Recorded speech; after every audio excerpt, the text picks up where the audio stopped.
The receipt lay on the table like a quiet accusation. $0. Not even a single coin. Just a blank space where hope usually lived. For Marisol Hayes, standing in the middle of a busy diner with the hum of clinking plates and the smell of coffee in the air, that empty line felt heavier than the entire shift she'd worked. She took a slow breath, steadying herself, because this wasn't just about money, it was about another reminder that life rarely showed mercy to people already stretched thin. Before we go deeper into Marisol's story, if you believe in kindness, second chances, and the quiet power of doing the right thing, please take a moment to like this video, comment, share it with someone who needs hope today, and subscribe to Kindness Corner. And tell us in the comments, where are you watching from? Marisol was 27, a single mother doing her best to hold together a life that felt permanently one bill away from collapse. She worked double shifts at a classic roadside diner just outside Cedar Ridge, a town that lived somewhere between forgotten and overlooked. Her mornings began before sunrise, packing snacks and coloring books for her 4-year-old daughter, Ilara, who spent the day with a kind neighbor while Marisol poured coffee for strangers who rarely learned her name. She wore exhaustion like a second uniform, stitched invisibly into her apron. That afternoon had been especially long. The lunch rush blurred into late afternoon, and then came the man everyone noticed the moment he walked in.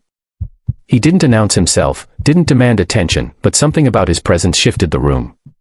He wore a tailored coat, carried himself with quiet authority, and spoke politely but sparingly.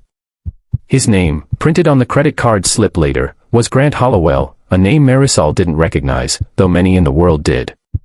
A billionaire, though she wouldn't learn that until much later. Marisol treated him like she treated everyone else. She refilled his coffee before he asked, brought his meal exactly as ordered, and checked in once more than usual because something about his distant gaze made her worry he might need something. He nodded, thanked her softly, and ate in silence. When he finished, he placed his utensils neatly together, slid out of the booth, and left without another word. When Marisol returned to clear the table, she saw the receipt. Total paid. Tip, $0. Her chest tightened, not with anger, but with that familiar sinking feeling. She thought about the grocery list taped to her fridge at home, the school supplies Ilara needed, the rent due in 10 days. She swallowed hard, reminding herself that kindness wasn't transactional. She wiped the table carefully, stacking the plate, when something stopped her.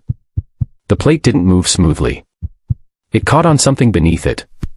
Marisol lifted it again, slower this time, and saw a folded piece of paper tucked under the edge. Her name was written on it in careful handwriting. Just her first name.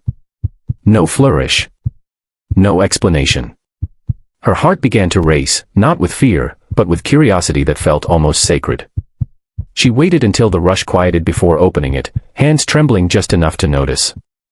Inside was a note, simple and unadorned. It spoke of observation, of noticing how she balanced a child's drawing tucked into her apron pocket, how she spoke gently to every customer, how she worked with dignity even when the day was unkind. It ended with a sentence that made her sit down in the booth, breath caught in her throat. This is not a tip. It's an opportunity. Tucked behind the note was a business card and a folded check. The number on it made her vision blur, not because it was extravagant, but because it was exactly what she needed.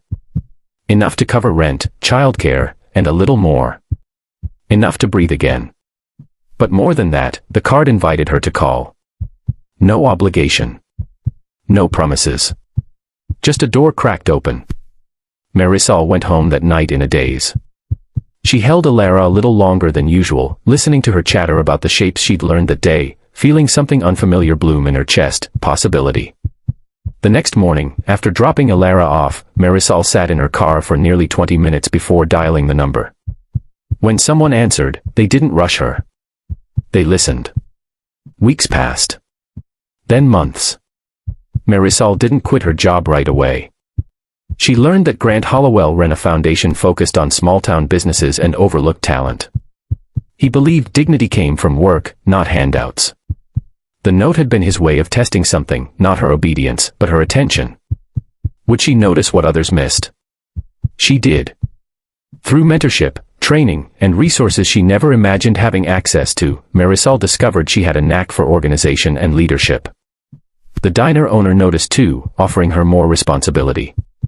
Eventually, with guidance and a modest grant from the foundation, Marisol helped modernize the diner's operations, turning it into a community hub that hired other parents juggling work and family.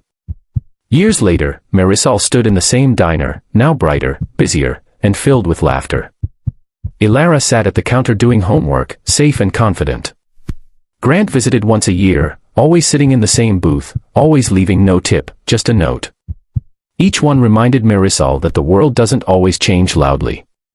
Sometimes, it changes quietly, under a plate, waiting for someone who's paying attention. If this story touched your heart even a little, please take a moment now to like this video, share it with someone who believes in kindness, and stay with us by subscribing to Kindness Corner. Your support helps stories like this reach people who need them. Before we end, we have a special request. Please comment below with one word that describes how this story made you feel. And tell us where you're watching from. Your words matter more than you know. Because sometimes, what looks like nothing, changes everything.